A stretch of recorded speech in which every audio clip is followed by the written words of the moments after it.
L'état de droit en Hongrie s'est détérioré l'année dernière. C'est le constat dressé par la Commission européenne. Elle insiste en particulier sur la question des personnes LGBT et des écoutes téléphoniques de journalistes et d'hommes d'affaires proches de l'opposition. Le gouvernement populiste du Premier ministre hongrois Viktor Orbán a fait l'objet lundi d'une audition par le Conseil, l'institution qui représente les États membres. L'Union a lancé il y a 4 ans une procédure contre Budapest au nom de l'article 7 du traité de Lisbonne qui défend les valeurs fondamentales, mais sans réel résultat jusqu'à maintenant. La Hongrie reste donc sur ses positions.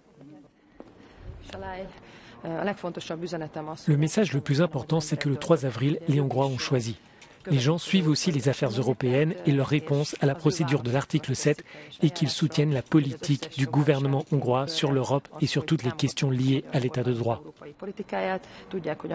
Ils savent que ce que le gouvernement conservateur nationaliste fait est bien pour le peuple hongrois et un mandat de plus de 3 millions d'électeurs écrase tout et donne les bonnes réponses à tout. Les pays scandinaves et les Pays-Bas sont les plus critiques contre Budapest sur la question de la démocratie et des valeurs fondamentales. Le Danemark dénonce l'atmosphère politique qui précédait les élections législatives. Mais la procédure de l'article 7 ne devrait pas entraîner prochainement de sanctions ou de compromis avec Budapest. Au cours des 4 dernières années, ces auditions ont pratiquement débouché sur rien. Je ne dirais pas qu'elles sont inutiles, parce qu'elles sont toujours utilisées comme un levier ou un moyen de pression sur les gouvernements de l'Union européenne, que ce soit pour la Hongrie ou pour la Pologne.